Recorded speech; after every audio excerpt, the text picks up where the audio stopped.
Assalamualaikum warahmatullahi wabarakatuh. Selamat siang dan salam sejahtera untuk kita semua, perawat Indonesia.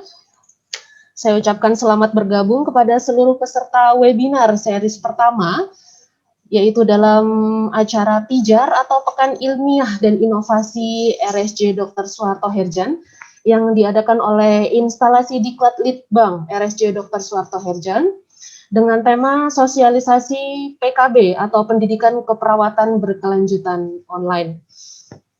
Baik, perkenalkan saya sebagai MC sekaligus moderator pada siang hari ini, yaitu nama saya Nurse Alvinda Kurnia Dewi. Saat ini saya bekerja di instalasi gawat darurat RSJSH.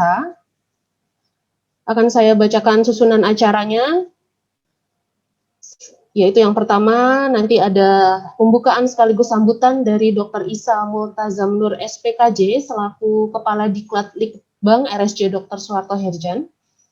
Kemudian dilanjutkan dengan materi oleh dua narasumber yang telah hadir pada siang hari ini. Sebelum acara kita mulai, ada baiknya kita membaca basmalah bersama-sama. Bismillahirrahmanirrahim. Baik, saya persilahkan kepada Dr. Isa Multazam Nur SPKJ untuk memberikan pembukaan sekaligus sambutan.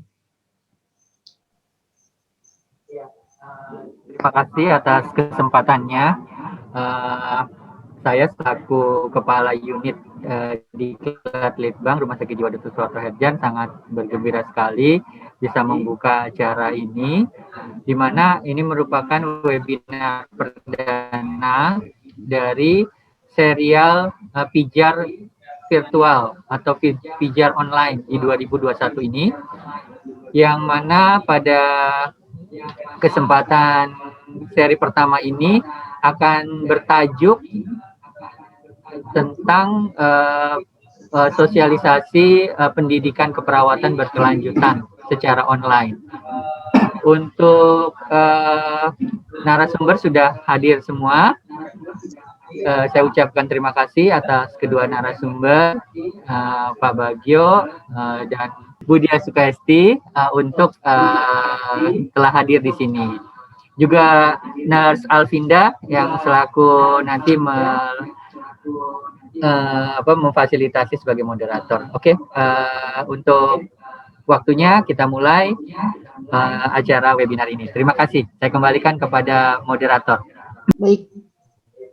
Untuk selanjutnya saya akan membacakan bagaimana acara ini akan berlangsung. Nanti akan dibacakan atau disampaikan materi oleh dua narasumber pada siang hari ini. Setelah selesai satu narasumber, untuk peserta webinar silakan boleh mengajukan pertanyaan. Nanti akan diberikan kesempatan baik melalui chat maupun melalui video. Nanti akan dipersilakan oleh host. Langsung saja untuk materi. Saya persilahkan kepada Nurse Dia Sukesti untuk memulai acara materi pertama. Baik, terima kasih Nurse Alvinda. Sebelumnya saya terima kasih kepada Dr. Isa yang sudah menginisiasi adanya webinar terkait dengan PKB online. Terima kasih kepada tim Diklat yang sudah bekerja keras dalam pelaksanaan webinar online kita pada hari ini. Dan tim SIRS yang juga sangat berperan. Jadi di sini kita bekerja sama di antara dari Dr. Isa dan Diklat serta SIRS di Rumah Sakit Jiwa Dr. Soeharto Herjan. Nah, pada kesempatan kali ini kita akan membahas tentang pengembangan keperawatan berkelanjutan. Next, kalau kita lihat tentang perawat sendiri adalah, kalau kita berbicara tentang perawat, tentunya perawat adalah seseorang telah lulus dari pendidikan keperawatan baik di dalam maupun di luar negeri yang diakui oleh pemerintah sesuai dengan ketentuan perundang-undangan. Next. Praktek. Nah, ini kalau menurut Undang-Undang 38 tahun 2014, jadi di sini ada jenis perawat ya, perawat profesi ya, di mana kalau berbicara tentang perawat profesi ini adalah nurse dan nurse spesialis ya, dan perawat vokasi ya yang terdiri dari D3 keperawatan. Jadi perawat di Indonesia ini menurut jenisnya masih ada dua, yaitu perawat profesi dan perawat vokasi. Jadi ini kalau berbicara tentang pendidikan tinggi keperawatan ya, pendidikan vokasi, ada program D3 keperawatan ya. Jadi di sini minimal pendidikannya adalah D3 di tahun 2020. Lalu SPK sudah tidak dimasukkan ke dalam pendidikan keperawatan karena minimal pendidikannya D3. Untuk yang pendidikan akademik ya, program sarjana keperawatan ya, program magister keperawatan dan program doktor keperawatan. Serta pendidikan profesi, ada program profesi keperawatan atau yang dikenal dengan nurse dan program spesialis keperawatan ya. Ini dengan nurse spesialis dari keperawatan. Nanti kita lihat nanti ada beberapa spesialis keperawatan, spesialis keperawatan jiwa, keperawatan medikal bedah, keperawatan komunitas, keperawatan anak, dan keperawatan maternitas. Ada beberapa nurse spesialis memang pada saat ini untuk program nurse spesialis yang ada di Indonesia masih untuk yang di Universitas Indonesia dan ada beberapa masih di Universitas Indonesia untuk program magister keperawatan sudah ada banyak di universitas negeri yang lainnya. Next. Kalau kita berbicara tentang penerapan undang-undang keperawatan di sini, jadi sertifikasi. Jadi seorang yang akan menjadi perawat itu dari institusi pendidikan dilakukan sertifikasi ya, atau yang dengan uji kompetensi exit exam ya. Jadi di sini ada uji kompetensi exit exam, keluarlah Serpom, dan nanti dari berikutnya adalah untuk mengajukan STR ke MTKI ya. Jadi di registrasi ini ada STR dan ada lisensinya adalah SIPP ya, atau yang SIPP ini kita di sini dikeluarkan oleh PTSP di lingkungan wilayah mereka bekerja. Misalnya kalau di sini di Kelurahan Jelambar, berarti dari PTSP Kelurahan Jelambar.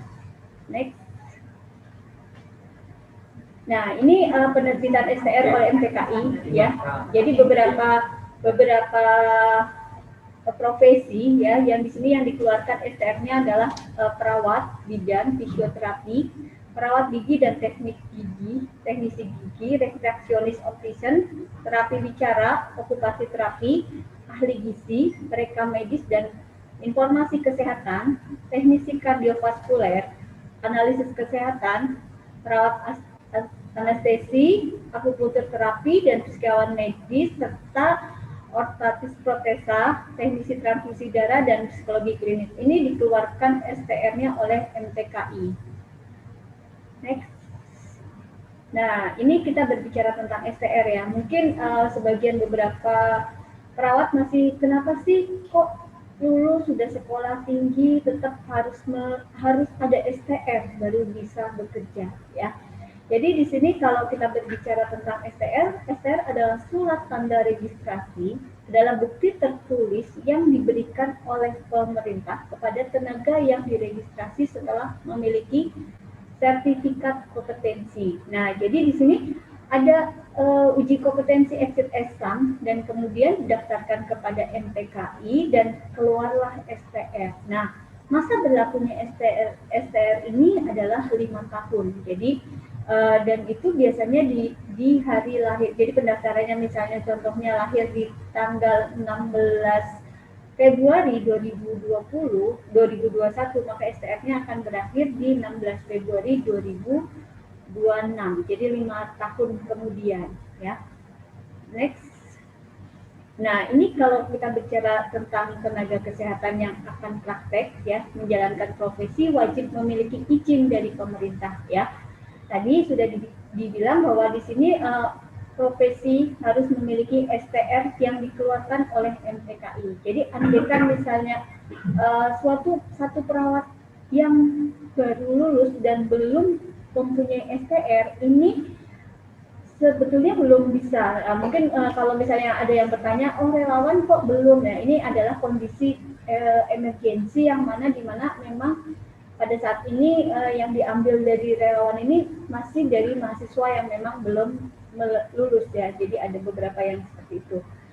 Bagaimana mendapatkan STR? Nah, di sini kalau kita berbicara tentang mendapatkan STR ya, di sini tenaga kesehatan mengajukan permohonan kepada MTKI melalui MTKP ya, atau tenaga kesehatan yang baru lulus, jadi mengajukan permohonan kolektif ya, melalui dari perguruan tinggi tersebut yang ditujukan kepada MTKI melalui MTKP setempat. Next. Nah, ini kalau kita berbicara tentang STR, jadi ada tadi kompetensi dan ada sertifikat. Ini ada suatu tenaga kesehatan ya dari institusi pendidikan, misalnya contohnya di sini adalah perawat baru lulus dari institusi pendidikan. Mereka melakukan uji kompetensi exit exam ya, jadi ada UKOM, kalau mungkin didengar ada UKOM ya, UKOM exit exam, dan mengajukan ada keluar sertifikat kompetensi. Dari sertifikat kompetensi ini, perawat mengajukan untuk permohonan STR. Nanti akan dikeluarkan STR. Next.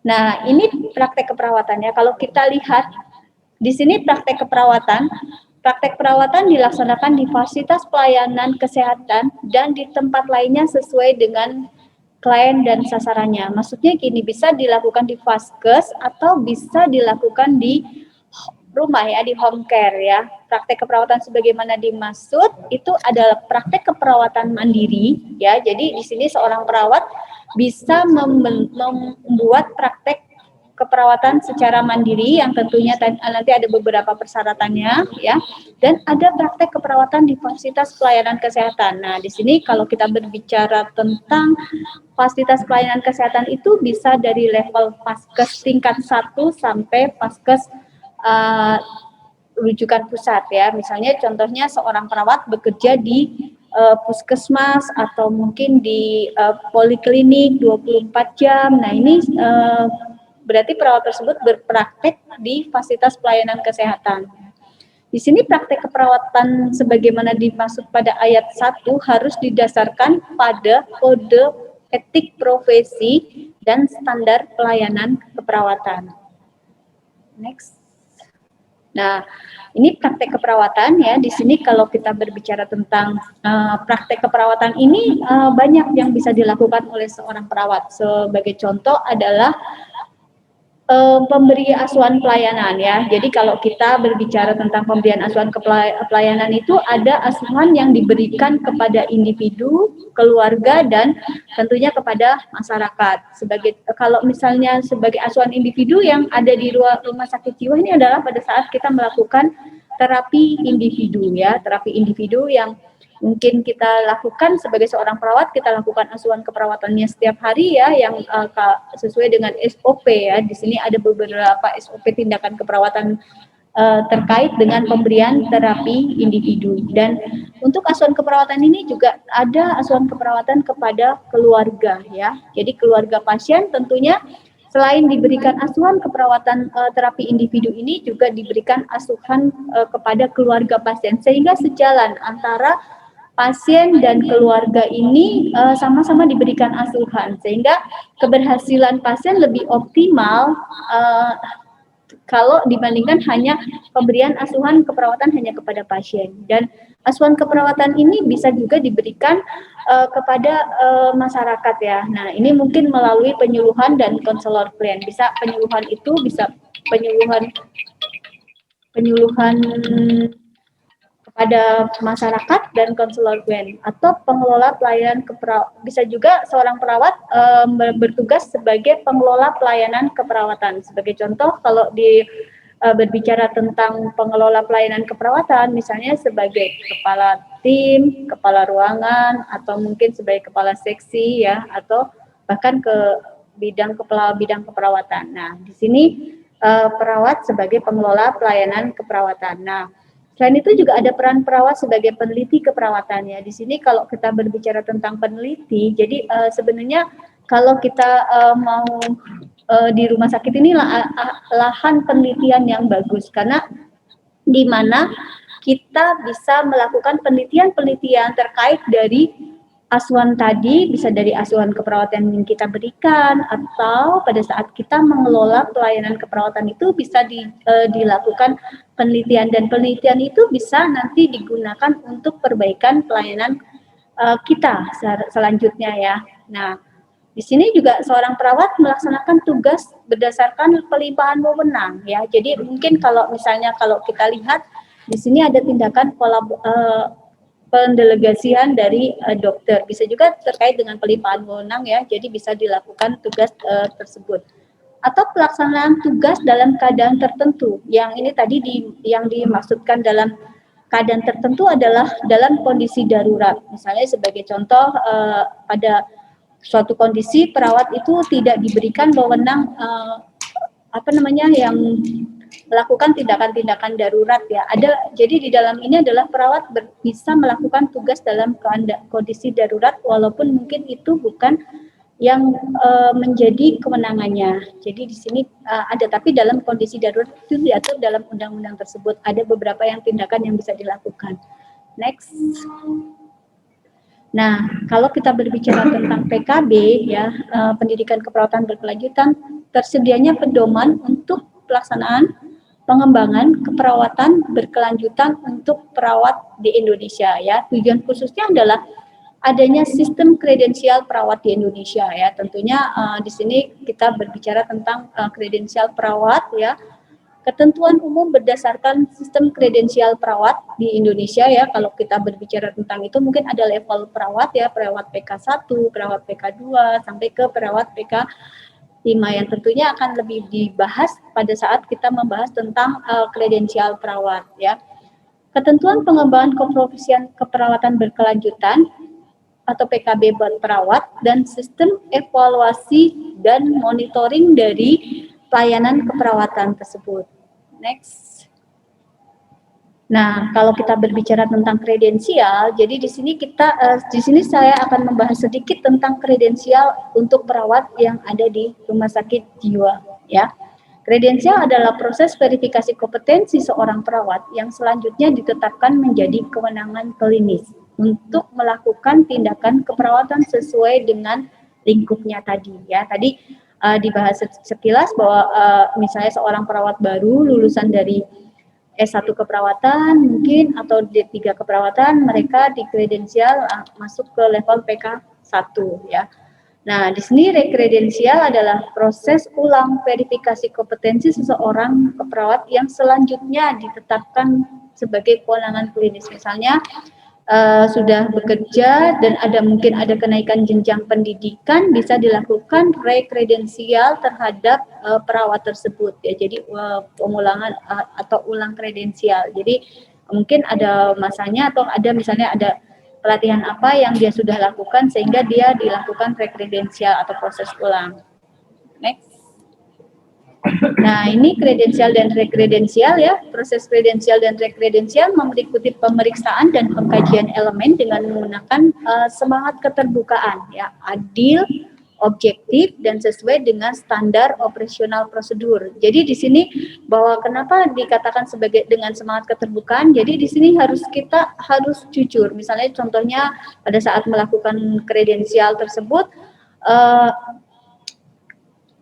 perawat ini belum mampu masuk ke level misalnya PK2, kita harus menyampaikan bahwa memang belum sesuai dengan kemampuannya ya, dan adil serta objektif. Adil dalam hal ini berarti tidak membedakan kalau misalnya satu perawat memang sama-sama belum bisa melakukan tindakan sesuai dengan SOP-nya, sehingga kita harus bersikap adil ya.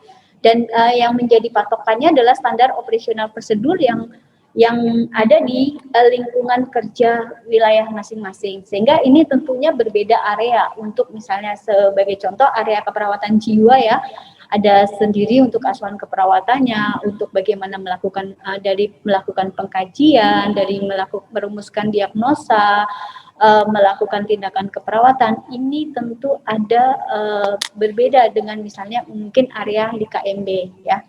Nah, kompetensinya ini kita lihat ya tadi area prakteknya sesuai dengan standar kompetensi tentunya meliputi kognitif, afektif, dan psikomotor. Jadi kita tidak lepas dari 3 hal tersebut ya. Ada kompetensi fisik, kompetensi mental, dan tentunya tidak lepas juga adalah kompetensi etis ya. Karena sebagai seorang perawat tentunya diharapkan mampu mempunyai nilai etis yang baik kepada sesama profesi atau antar profesi dan pasien serta keluarga ya. Jadi kita harus pertahankan etik kita yang baik. Next, Mas Reza. Nah, ini kalau kita berbicara kredensial dan kredensial yang ada di RSJ ya, dokumen persyaratan pengajuan kredensial yang untuk perawat di rumah sakit jiwa ya. Yang pertama adalah ijazah yang berhubungan dengan profesi perawat ya di sini.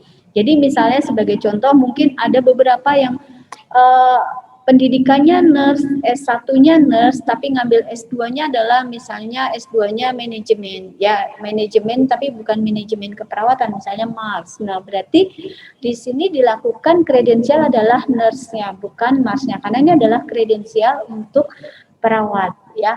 Nah, yang kedua adalah surat tanda registrasi STR asli. Nah, di sini juga pada saat kredensial ini yang ada di RSJ ini kita juga menggunakan STR asli ya. Jadi menunjukkan STR dan ijazah asli. SIPP ya, surat izin praktek perawat yang dikeluarkan oleh PTSP di sini. Kalau mungkin kita berbicara dari tadi saya tidak membicarakan tentang SIPP ya. Jadi kalau misalnya kita mau membuat SIPP adalah kalau misalnya kita sudah bekerja di satu paskes, mungkin bisa di paskes atau bisa di praktek mandiri keperawatan. Berarti seorang perawat tersebut mengajukan ke PTSP untuk keluarnya SIPP ya. Nanti untuk syarat-syaratnya ada di linknya PTSP itu sudah lengkap, jadi itu adalah online dan biasanya sih kalau sudah oke di online-nya itu tidak banyak yang dokumen-dokumennya itu adalah dokumen-dokumen yang ada seperti STR, ijazah dan biasanya ada rekomendasi dari organisasi profesi ya. Nah, di sini juga untuk kredensial ini ada SK terakhir ya. Kenapa dilakukan SK terakhir adalah kita mau melihat bagaimana penggolongannya itu berdasarkan level jenjangnya dan apakah sudah sesuai dengan kompetensinya ya. Daftar rincian kemenangan klinis ya, daftar rincian kemenangan klinis ini bisa dilihat di buku putih keperawatan ya, white paper keperawatan ya. Nah, daftar permohonan kredensial dan rekredensial serta sertifikat kompetensi. Nah, ini di sini jadi kalau kita mau melakukan kredensial ini sudah ada sertifikat kompetensi ya, baik sertifikat kompetensi dan sertifikat pelatihan serta surat pengalaman kerja dan logbook. Ini untuk pelaksanaan kredensial di RSJ. Next. Nah, ini mekanisme kredensialnya. Kalau kita mau berbicara tentang mekanisme kredensial yang ada di rumah sakit jiwa ya, jadi perawat baru atau lama mengisi formulir aplikasi kredensial melalui self assessment dan melakukan melengkapi berkas. Tadi berkasnya sudah disebutkan di depan dan melaporkan kepada bidang keperawatan. Bidang keperawatan melalui direktur medis dan keperawatan mengajukan permohonan kredensial kepada direktur utama. Direktur utama menindaklanjuti kepada komite untuk melakukan kredensial dan rekredensial. Ini biasanya dari bagian SDM ya. Subkomite kredensial membentuk tim ad hoc dan melakukan review. Tim ad hoc melakukan review, verifikasi, evaluasi bukti kompetensi yang diajukan pada staf yang bersangkutan. Subkomite keperawatan membuat berita acara hasil kredensial dan merekomendasikan serta melaporkan kepada ketua komite. Next. Ketua komite membuat rekomendasi penugasan kewenangan klinis kepada direktur utama. Direktur utama mengeluarkan surat penugasan kewenangan klinis melalui SDM. SDM memberikan surat kewenangan klinis pada staf ya, dan di sini proses kredensial dan rekredensial sudah selesai. Next. Nah, ini adalah aktivitas dalam tiap ranah CPD ya. Jadi tadi pembelajarannya ada profesionalisme, misalnya profesionalisme ini ada apa, praktek pelayanan kepada pasien ya, misalnya contohnya juga selain melakukan praktek profesional kepada atau asuhan kepada pasien, itu juga bisa sebagai pembicara, moderator pada seminar, workshop, atau terlibat dalam audit medik ya. Ada pengabdian masyarakat ya, bakti sosial, penyuluhan, kreatif dalam organisasi profesi atau aktif dalam pokja tertentu. Ini juga bisa dijadikan sebagai pengabdian masyarakat yang tentunya nanti akan ada nilai SKP-nya ya. Publikasi ilmiah juga bisa misalnya dengan menulis buku, menerjemahkan buku, dan ilmu atau menulis tinjauan pustaka yang dipublikasikan dalam jurnal ilmiah ya. Atau mengembangkan ilmu ya. Di sini di rumah sakit jiwa ini juga kita bisa mengembangkan ilmu dengan melakukan penelitian. Tadi banyak area-area yang mungkin bisa diteliti ya, dan di sini saya rasa untuk diklatnya juga memfasilitasi untuk penelitian ya. Mengajar juga, karena di sini adalah bagian dari rumah sakit pendidikan, juga tentunya bisa menjadi instruktur klinis atau asesor kompetensi ya. Next, Mas Wijaya diturunkan. Nah, oke, ini bentuk, kalau tadi kita lihat ya, bentuk PKB keperawatan di Indonesia ya. Tadi kegiatan praktek tadi sudah disampaikan, misalnya membimbing mahasiswa pendidikan berkelanjutan, misalnya mengikuti temu ilmiah, seminar, workshop, dan pelatihan ya. Serta pengembangan ilmu pengetahuan ya, dengan meneliti dan publikasi hasil penelitian ya. Jadi kita bukan hanya meneliti untuk diri sendiri, tapi hasil penelitian yang sudah kita lakukan kita bisa publikasikan ya.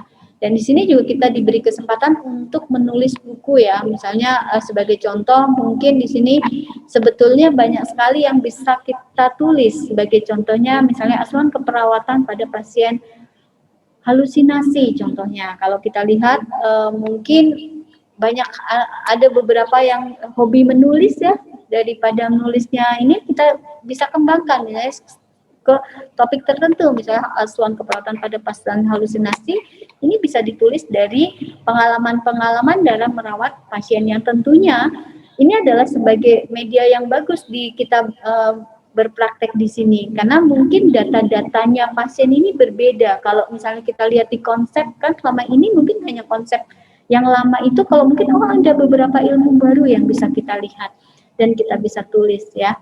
Ini menjadi kesempatan baik buat seorang perawat ya. Dan di sini ada kita juga melakukan pengabdian masyarakat ya, berpartisipasi dalam pemberdayaan masyarakat melalui bentuk kegiatan sosial ya. Contohnya dalam kondisi COVID kita bisa melakukan penyuluhan tentang bagaimana pencegahan dengan 5M ya, misalnya mencuci tangan, memakai masker, menjaga jarak ya, ada mungkin manajemen stres ya, serta makanan yang bergizi ya. Ada 3M tapi ditambahkan dengan 2 tadi, manajemen stres dan makan yang seimbang atau bergizi ya. Ini bisa dilakukan penyuluhan, atau mungkin pada saat di Indonesia ini banyak sekali bukan banyak sekali ya, ada beberapa bencana yang bahkan dengan kondisi akhir-akhir ini di Jakarta ini yang hujan terus, itu juga bisa menimbulkan bencana. Jadi di sini kita juga bisa terlibat dalam penanggulangan bencana. Atau yang lagi ngetren adalah terlibat dalam pengabdian masyarakat dalam memberikan vaksin ya. Vaksin saat ini bisa masih berfokus kepada tim kesehatan ya. Terlibat aktif dalam pengembangan profesi atau menjadi anggota Pokja, kegiatan profesi ya. Next, Mas Reza. Nah, ini kalau kegiatan praktek profesi ini ya, pengalaman kerja mengelola pasien secara langsung ya, misalnya kita selama bekerja di sini mengelola pasien, kita dalam 1 tahun itu sudah dapat 1 SKP ya. Dan ini tentunya SKP yang sering mungkin teman-teman lihat kok ada SKP yang diajukan oleh PPNI. Ini adalah sebetulnya SKP yang dari mengelola pasien secara langsung ya. Jadi secara otomatis apabila Anda bekerja di Vaskes itu bisa mengajukan SKP mengelola pasien ya. Atau pengalaman sebagai dosen pembimbing klinik, ini juga misalnya seorang perawat di RSC ini selain mengelola pasien itu sebagai dosen pembimbing klinik ya, ini juga bisa mendapatkan satu SKP. Nah, pengalaman sebagai pengelola pelayanan keperawatan ya, misalnya sebagai seorang ketua tim, sebagai seorang kepala ruangan, ini juga bisa mendapatkan satu SKP ya. Pengalaman sebagai praktisi mandiri keperawatan ya, jadi 1 tahunnya itu juga kita bisa mendapatkan satu SKP. Next. Nah ini kalau kita pendidikan berkelanjutan, misalnya seminar ya, kalau item 100% profesi pembicaranya adalah perawat, ini kalau lokal itu bisa mendapatkan 2 SKP. Sebagai contoh, kegiatan hari ini kan 100% adalah pembicaranya perawat, itu bisa mendapatkan 2 SKP. Nah, kalau misalnya 50% pembicara perawat dan 50% tenaga kesehatan lain, misalnya kan kita sering membuat misalnya seminar bekerja sama dengan dokter, itu bisa kita mendapatkan 1 SKP ya. Kalau misalnya kita 100% dilaksanakan oleh profesi lain, misalnya kita sebagai penyelenggara untuk kegiatan profesi keprofesian, jadi tapi di sini narasumbernya 100% adalah profesi lain. Misalnya kita memberikan materi tentang COVID atau asuhan keperawatan atau tata laksana COVID, dan kita mengundang 2 pembicaranya adalah profesi lain, sebagai contoh dokter, dua-duanya dokter atau mungkin dari dokter dan psikolog. Ini kita kalau lokal bisa mendapatkan 1 SKP ya. Kalau nasional bisa 2 SKP dan internasional bisa mendapatkan 2 SKP. Next, Pak Reza. Nah ini kalau workshop, lokakarya seminar ya, kita lihat dari jumlah jamnya ya. Misalnya 5 sampai 10 jam itu untuk lokal mendapatkan 1 SKP. 10 sampai 30 jam ini mendapatkan 2 SKP, dan itu selanjutnya ada di table ini ya. Jadi kita berapa jam kita melakukan JPL, kita melakukan pelatihan tersebut ya, kita akan mendapatkan berapa SKP, dan ada perbedaan antara lokal dan internasional atau nasional dan internasional. Ini bisa dilihat di PKB-nya, ada di yang PKB dari PPNI. Next. Nah, ini kalau pelatihan sama ya, mungkin kita sering mengadakan pelatihan atau mengikuti pelatihan ya. Di sini pelatihan 5 sampai 10 jam ya. Kita kalau lokal kita mendapatkan 1 SKP dan internasional mendapatkan 3 SKP. Lebih dari 10 sampai 30 jam ini mendapatkan 2 SKP. Lebih dari 30 sampai 60 jam ini kita bisa mendapatkan 3 SKP, dan berikutnya sampai ini di sini sudah ada aturannya berapa jam pelatihan yang kita dapatkan, sehingga kita bisa dengan mudah, misalnya contohnya kita mengadakan pelatihan berapa hari, misalnya 5 hari, mungkin 5 hari itu hitungannya berapa jam, mungkin kita bisa mendapatkan 3 SKP. Next. Mas Reza, ini kalau misalnya pengembangan ilmu pengetahuan ya, di sini juga misalnya penulis sebagai penulis utama, misalnya kita menulis jurnal internasional ya, ini bisa sebagai penulis utama kita bisa mendapatkan 2 SKP ya. Jurnal nasional ya, ini kita juga bisa mendapatkan 3 SKP ya. Jadi di sini menulis buku pun dihargai dengan SKP ya. Jadi kita tidak usah ragu misalnya nulis untuk apa, karena justru sebaiknya kita seorang perawat mencoba belajar menulis untuk dipublikasikan ya, bukan menulis dalam artian yang tidak baik ya, tapi ini kita lebih baik menulis ilmiah yang bisa dipublikasikan. Next. Nah, ini kalau pengabdian masyarakat ya. Kalau misalnya kita melakukan kegiatan sosial ya, kalau misalnya sebagai ketua kita bisa mendapatkan 2 SKP, dan sebagai anggota pelaksana kita bisa mendapatkan 1 SKP. Penanggulangan bencana bisa mendapatkan 2 SKP serta pokja keprofesian ya, ini bisa kita mendapatkan sebagai ketua dan anggota. Kalau ketua 2, kalau sebagai anggota adalah 1 SKP. Next, Mas Reza. Nah, ini harapan saya kita samakan visi, ya. Visi kita adalah perawat berkembang, ya. Tentunya selalu bersikap positif, ya, belajar mandiri dan motivasi diri, visi diri, ya. Jadi mindset kita keterbukaan. Nah, ini adalah harapan kita sama-sama untuk maju, ya. Untuk maju dengan sikap yang positif, dengan belajar mandiri. Karena kalau kita lihat, semakin kita ke sini kita dituntut untuk mandiri. Sebagai contoh, sekarang ini kalau dulu saya suka bilang kalau saya itu kalau dulu itu apa ya, mau melakukan asuhan keperawatan, oh iya bisa kayak gini-gini. Sekarang semuanya harus online. Nah, misalnya dokumentasi asuhan keperawatan pun online, ya kan? Online, terus bahkan edukasi kepada keluarga pun sekarang digunakan online. Kalau misalnya kita tidak mandiri, kita akan jauh tertinggal, ya. Karena sebagai contoh tidak mungkin ada orang lain mungkin bisa membantu kita, tapi bantuan yang diberikan orang lain itu juga orang lain harus membantu kepada orang yang banyak, sehingga bantuan yang diberikan kepada orang lain ke kita itu juga tidak selamanya, sehingga mandirilah kita dalam bekerja, ya, dan motivasi diri untuk hal-hal yang baik, ya. Ini mungkin dari saya next Mas Reza. Saya ucapkan terima kasih atas perhatiannya. Semoga bisa bermanfaat untuk kita semua. Waktunya saya kembalikan kepada moderator. Baik, terima kasih untuk Nasdia Sukaisti. Sangat menarik sekali pembahasan tadi ya mengenai peran perawat dalam pendidikan keperawatan berkelanjutan sesuai dengan Undang-Undang Nomor 38 Tahun 2014 tentang keperawatan. Saya buka pertanyaan untuk para peserta webinar. Silakan.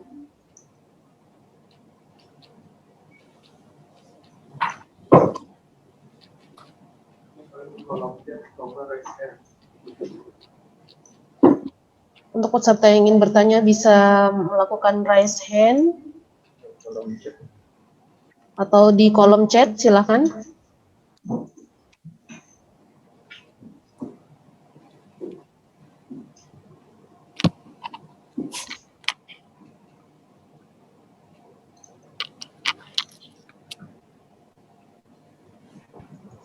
Ya, ada yang raise hand. Selamat siang, boleh bertanya nggak nih? Ya, silakan Dokter Isa. Ya, ya, terdengar ya? Oke, terima kasih atas kesempatannya. Luar biasa sekali ya perkembangan untuk pendidikan berkelanjutan keperawatan ini. Yang ingin saya tanyakan di sini tentang teknis nantinya untuk sertifikat yang bisa digunakan sebagai penilaian SKP, apakah ada kadaluarsanya nih, misalnya si perawat itu ikutnya di tahunnya yang lewat gitu, apakah itu menjadi juga penilaian begitu, misalnya masih berlaku apa enggak, padahal misalnya dia udah banyak gitu ya, udah numpuk gitu, ini belum pernah kepake gitu, masih bisa dijadikan sebagai bahan untuk tahun istilahnya dia punya bonus gitu atau enggak gitu, apa tetap harus mengikuti lagi karena itu udah kadaluarsa waktunya. Terima kasih Bu Dia Sukaisti. Baik, langsung saja Bu, untuk belum di itu Bu, nyalakan. Terima kasih sekali Dokter Isa, pertanyaannya luar biasa sekali Dok. Jadi terkait dengan tadi apa namanya sertifikat ini, jadi di sini kita sertifikat itu sebenarnya ada masa berlakunya. Jadi apabila mungkin pada tersebut contoh di tahun 2015 saya dapat sertifikat banyak, tapi di 2011 itu saya nggak dapat sertifikat. Apakah sertifikat yang 2015 itu masih bisa dipakai untuk satuan kredit profesi? Boleh selama sertifikat itu masih berlaku Dok. Jadi di sini perpanjangan STR itu kan 5 tahun ya Dok ya. Jadi apabila misalnya contohnya STR itu berakhirnya STR itu 2015, berarti sertifikat yang di 2016 itu masih bisa dipakai untuk memperbaharui sertifikat yang nanti akan direvisi di 2000 selanjutnya itu dok. Jadi masih bisa dipakai. Dan sebetulnya kita itu di keperawatan itu sangat mudah ya dok. Jadi dari pelayanan kita dalam 5 tahun itu mengumpulkan 25 SKP dok. Tapi satu SKP itu dari pelayanan. Jadi intinya misalnya kita bekerja sebagai seorang perawat itu setiap tahun itu kita mendapatkan satu SKP pelayanan. Jadi kita hanya dalam waktu 5 tahun itu hanya tinggal mencari 20 SKP. Nah, 20 SKP ini bisa juga dimasukkan misalnya SKP pengabdian masyarakat dok. Sebagai contoh, banyak sekali kegiatan pengabdian masyarakat yang sering dilakukan oleh PPNI di sini misalnya sebagai pada saat banjir, pada saat ada bencana, itu kita mendapatkan satu SKP. Nah, itu bisa dijadikan juga. Tadi juga bisa ada beberapa misalnya kita ikut dalam Pokja itu juga bisa diajukan sebagai SKP. Sehingga sih sebetulnya kalau misalnya di sini kalau saya kadang ada beberapa perawat yang bilang susah sekali untuk mendapatkan STR karena harus bayar 25 harus ikut pelatihan. Sebenarnya itu kalau menurut saya banyak sekali sekarang pelatihan yang sifatnya adalah online, yang dimana diterbitkan SKP juga dari seminar tersebut itu juga bisa dilakukan untuk memperpanjang SKP. Itu Dokter Isa mungkin. Bu, ada pertanyaan via chat. Ya, silahkan dari via chat, Mbak Finda. Baik, saya bacakan dari peserta webinar atas nama Firman Amirullah. Untuk perhitungan SKP saat menulis buku itu dihitung per tahun terbit berapa? Apakah 5 tahun ke belakang atau bisa lebih? Baik, silakan Bu Diah. Baik, terima kasih. Jadi pada saat menulis buku itu untuk per tahun terbit, misalnya tadi sudah disampaikan bahwa sebagai penulis utama atau penulis pendamping ya, di situ kan ada SKP yang diberikan dan tentunya itu pada saat buku tersebut sudah diajukan untuk perpanjangan SKP, disitulah masa berlakunya SKP. Misalnya kita menulis buku di tahun 2021 ya, dengan tadi sebagai penulis utama kita mendapatkan misalnya 4 SKP. Pada saat kita mengajukan pengajuan STR di tahun 2021-22 itu kita sudah menggunakan itu. Nah, berarti pada saat itulah kita sudah menggunakan SKP kita dan nanti pada saat tahun-tahun berikutnya tentu tidak bisa diajukan kembali walaupun kecuali kalau mungkin ada revisi buku kembali ya. Jadi kadang-kadang kita juga misalnya buku yang kita tulis ternyata 3 tahun kita revisi. Nah, itu kita baru bisa mendapatkan untuk SKP yang baru kembali. Itu Mbak Alvinda. Baik, saya rasa jawabannya cukup jelas ya. Untuk Bu Diah mungkin masih ada 1 menit lagi. Saya ingin bertanya Bu Diah ya, untuk sampai sejauh ini sejauh manakah proses pendidikan keperawatan berkelanjutan ini berpengaruh Bu Diah terhadap kesejahteraan perawat di Indonesia? Apakah ada hubungannya antara jenjang PK perawat yang saat ini ada 1, 2, 3, 4 terhadap kesejahteraan atau nominal rupiah mungkin yang diterima oleh perawat? Luar biasa sekali Mbak Finda. Ini pertanyaan ini luar biasa dan memang ya seberapa kalau kita berbicara tentang nominal rupiahnya, saya tidak bisa bilang yang tentunya akan ada. Jadi dari misalnya perawat di level PK1, PK2, PK3, PK4 sama PK5 itu ada penilaiannya itu berbeda. Nilai kalau di sini adalah nilai angkanya ya. Nilai jabatan. Jadi kalau di RSC ini adalah nilai jabatan terkait remunerasinya itu berbeda ya. Tentunya semakin tinggi PK-nya dia akan semakin naik ya untuk nilai jabatannya ini, jabatan ini. Nah, tapi tentunya kalau nominalnya ini kan ada bagian keuangan lagi ya. Jadi yang kalau secara logika kalau nilai jabatannya naik, tentu nilai nominalnya pun akan naik. Sebagai contoh, kalau kita berbicara tentang di RSC ini, kita misalnya contohnya IKI 1,1 untuk PK1 nilai nominalnya tentu berbeda dengan IKI 1,1 untuk PK2, PK3, PK4, dan PK5. Ya, tentu akan berbeda. Misalnya sebagai contohnya, kadang-kadang kita di sini yang saya sering mungkin perawat keluhkan, misalnya sebagai contoh, enak banget ya dia kok sama kerjanya sama, tapi nilainya berbeda karena tadi nilai jabatannya sudah berbeda di nilai PK-nya tersebut, Mbak Pinda. Jadi dengan pengembangan keperawatan berlanjutan tentunya akan tadi bisa meningkatkan kesejahteraan kita, yang tentunya tadi kalau nilai nominalnya tentu berbeda-beda ya. Jadi jangan samakan misalnya contohnya RSC dengan RSCM tentu berbeda karena nilai penghasilannya juga berbeda ya. Kalau RSCM mungkin penghasilannya sudah sekian gitu kan, triliun gitu ya. Kalau di RSC berapa. Jadi tapi ada perbedaan untuk PK1, PK2, PK3 dan PK4 sampai ke PK5. Sama juga di profesi lain. Saya rasa juga ada nilai jabatannya tersebut sama. Di profesi lain juga semakin tinggi akan semakin besar reward yang didapatkan. Itu Mbak Pinda. Baik, terima kasih. Sangat menarik sekali, Bu. Jadi ini sebenarnya untuk penerapan PKB sendiri ini ke depannya masih akan berkembang lagi ya, Bu ya, dan akan sangat mempengaruhi juga untuk tingkat kesejahteraan perawat. Ini ada satu pertanyaan lagi, Bu. Masih boleh ya? Boleh. Ada dari Nana Kunarti. Bisa jelas. Bila silakan. Suruh ngomong aja kepala ruangan.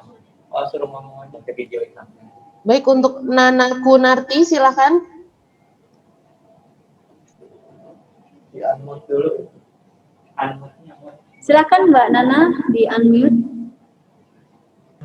Assalamualaikum warahmatullahi wabarakatuh. Waalaikumsalam warahmatullahi wabarakatuh. Izin bertanya Bu Dia, kaitannya untuk perpanjangan STR ini, kapunten nih.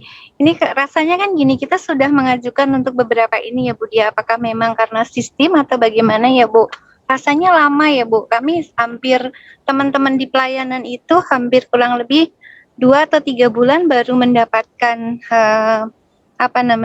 persetujuan ya Bu. Karena kalau kita terkait kebetulan nih COVID, jadi untuk proses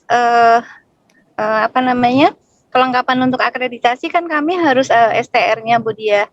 Nah, untuk mendapatkan apakah bagaimana buktinya bahwa kami itu sudah mengajukan pengajuan perpanjangan STR. Itu bagaimana Ibu caranya untuk kami mendapatkan keterangan, karena kan sekarang dengan sistem online itu kami nggak bisa untuk mendapatkan keterangan itu Bu sebagai bukti untuk ketika nanti pada saat surveyor datang. Begitu Bu Dia, terima kasih. Assalamualaikum warahmatullahi wabarakatuh. Waalaikumsalam warahmatullahi wabarakatuh. Bu, luar biasa sekali pertanyaannya Bu Nana ya. Memang betul yang dirasakan juga kami di pengurus juga untuk perpanjangan STR saat ini memang agak sedikit lama karena mungkin ya tadi banyak kendala ya Bu ya. Jadi jam bukanya juga sedikit, banyak yang ditutup karena adanya WFH tersebut. Nah, ini untuk online saya rasa masih bisa dilihat Bu di online-nya Bu. Misalnya sebagai contoh STR-nya sudah prosesnya di mana gitu loh. Itu bisa dilihat itu dan bisa dijadikan bukti sebagai untuk akreditasi Bu. Pemahaman saya seperti itu. Jadi bukti proses itu bisa dijadikan sebagai bukti untuk akreditasi bahwa kita sedang melakukan proses perpanjangan STR. Nah, tapi untuk lebih lengkapnya nanti akan disampaikan oleh pembicara kedua Pak Bagio tentang STR online. Jadi nanti pengajuan PKB online. Nanti di situ akan dilihat bagaimana prosesnya. Nah, itu dan bagaimana cara online-nya itu yang bisa dilakukan. Teknisnya nanti akan disampaikan oleh pembicara kedua nanti lebih teknis untuk terkait dari PKB online. Itu Bu Nana, ada yang mau disampaikan kembali? Baik, terima kasih Bu Dia. Sama-sama Bu Nana. Sehat selalu Bu Nana. Amin, amin. Salam sehat semuanya Ibu. Salam sehat jiwa Bu. Baik, terima kasih untuk Bu Dia Sukaisti atas waktunya sebagai narasumber dalam materi pertama pada siang hari ini. serta kepada seluruh penanya. Semoga masih ada pertanyaan-pertanyaan yang disimpan yang akan disampaikan nanti kepada materi lanjutan, yaitu materi kedua